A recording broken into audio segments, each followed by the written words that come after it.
कभी एनआरसी लगाना, कभी यूसीसी लगाने की घोषणा करते हैं। हमने भी कहा है यहां यूसीसी एनआरसी का कोई बात नहीं होगा, यहां बात होगा तो सीएनटी, एसपीटी और पेशा कानून का बात होगा।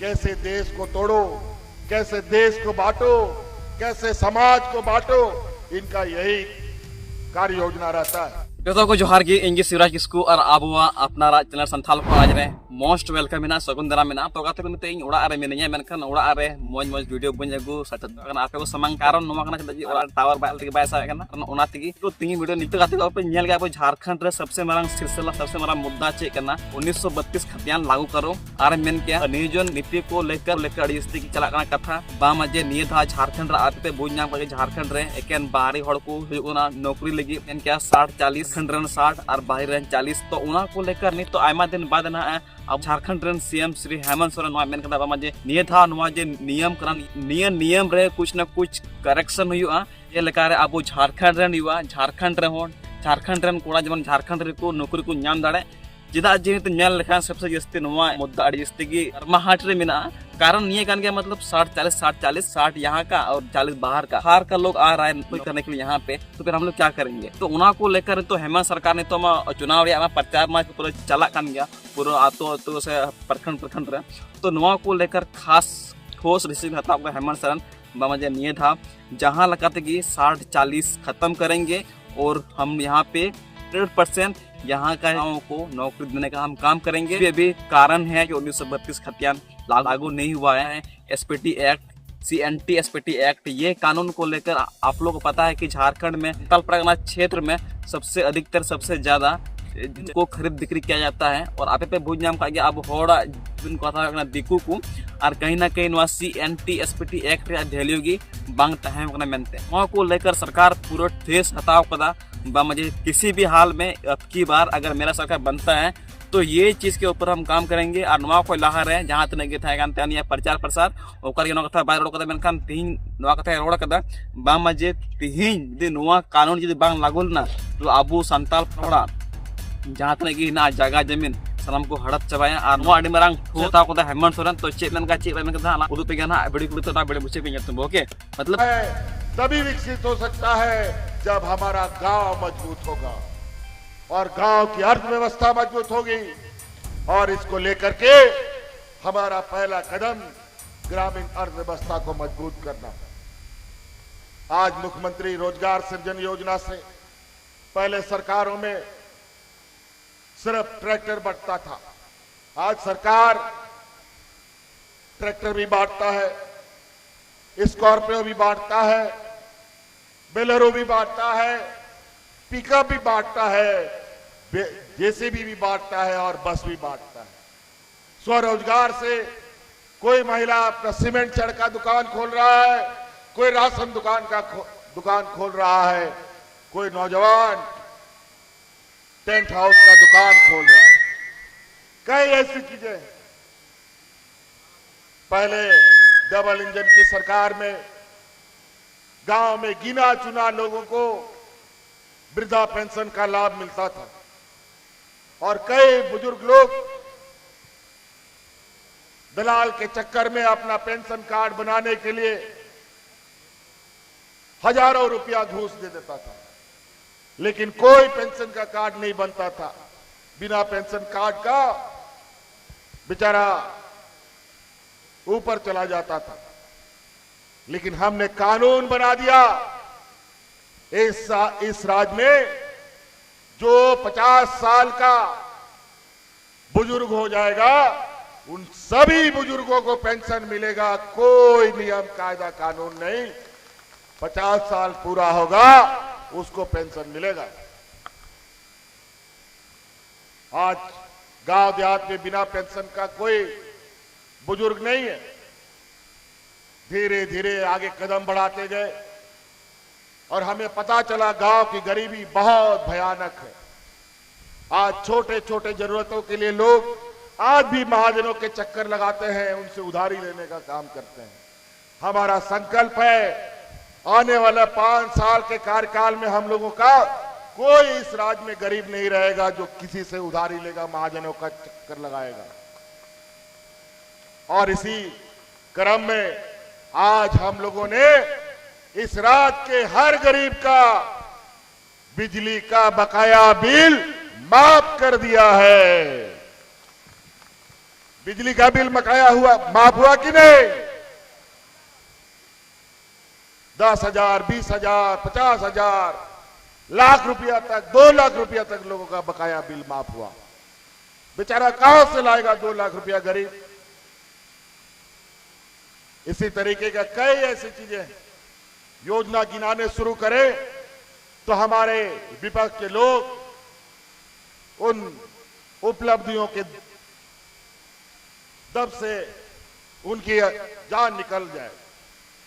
लेकिन बड़ा चिंता का विषय है, हमारे विपक्ष के लोग इतने बड़े पैमाने पर, आज हम जब आ रहे थे बहुत सारा हवाई जहाज रांची की ओर जा रहा था।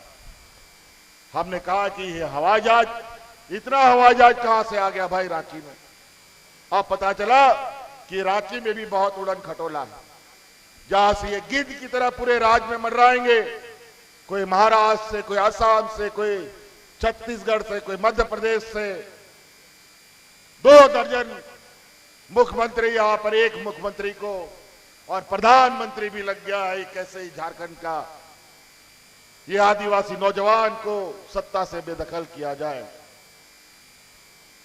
आज गरीब गुरुआ से लेकर सरकारी कर्मचारी तक ये राज्य का पहला राज्य है जहां केंद्र सरकार ने राज्य के कर्मचारियों का बुढ़ापे का लाठी छीन लिया।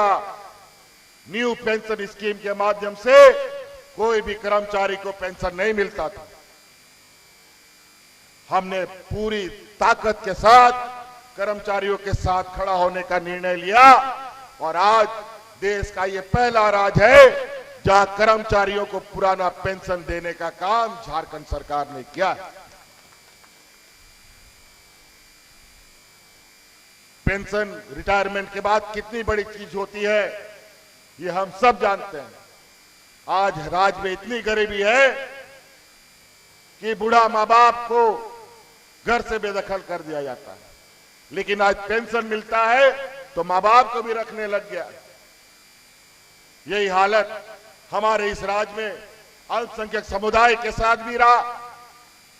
विभिन्न प्रकार तरीके से उनको प्रताड़ना, नए नए नियम कायदे कानून लगाना, कभी एनआरसी लगाना, कभी यूसीसी लगाने की घोषणा करते हैं। हमने भी कहा है यहां यूसीसी एनआरसी का कोई बात नहीं होगा, यहां बात होगा तो सीएनटी, एसपीटी और पेशा कानून का बात होगा। कैसे देश को तोड़ो, कैसे देश को बांटो, कैसे समाज को बांटो, इनका यही कार्य योजना रहता है। आज देखिए हमारे अल्पसंख्यक समुदाय के, हमारे मिशन भाइयों के स्कूलों में कितनी समस्याएं थी। शिक्षकों की बहाली, बच्चों का एडमिशन, सभी चीजों को हम लोगों ने सामान्य करने का काम किया है। लेकिन इतने चुनौतियों में भी अभी बहुत सारे काम अधूरी बाकी हैं। इसीलिए आप लोगों से आग्रह है कि इस बार हम लोग जिस रफ्तार के साथ इस झारखंड को आगे बढ़ाने में लगे हैं, ये रफ्तार रुके नहीं। अगर ये रुक गया तो फिर इसको आगे चलाना बहुत मुश्किल हो जाएगा। ये व्यापारियों की जमात, पूंजीपतियों की जमात, ये देने वाले लोग नहीं हैं बल्कि लेने वाले लोग हैं। हमारे आसाम में कई लाखों यहाँ के आदिवासी भाई जाके बसे हैं।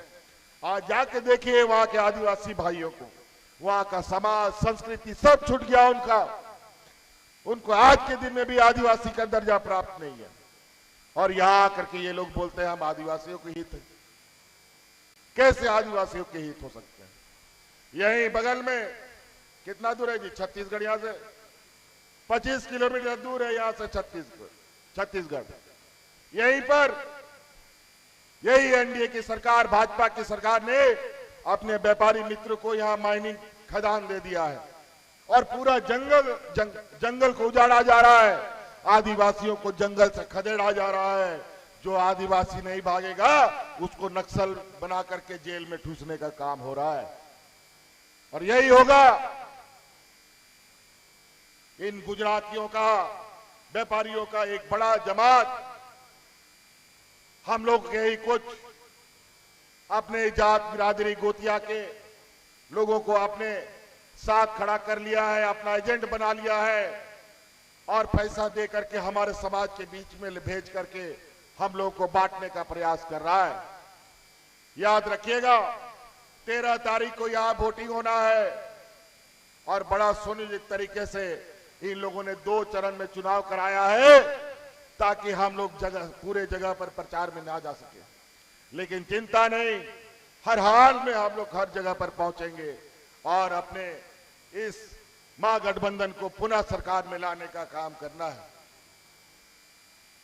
13 तारीख का दिन 1 नंबर ईवीएम मशीन में तीर धनुष छाप महागठबंधन का सहयोग के प्रत्याशी यहां खड़े हैं, इनको भारी मतों से विजय बनाने का काम करें। इसीलिए समय कम है और कार्यक्रमों में जाना है। आप लोगों से एक आशीर्वाद लेके जाना चाहते हैं। अगर हमने काम किया है, ईमानदारी से आपकी सेवा की है, तो आप लोग हमें आशीर्वाद दें और भूषण तिर्की को जिताने का काम करें। क्या भूषण तिर्की को जिताएंगे? सरकार बनाएंगे? चलिए, बहुत बहुत धन्यवाद। इन्हीं बातों के साथ अपनी बातों को समाप्त करता हूं। जोहार झारखंड।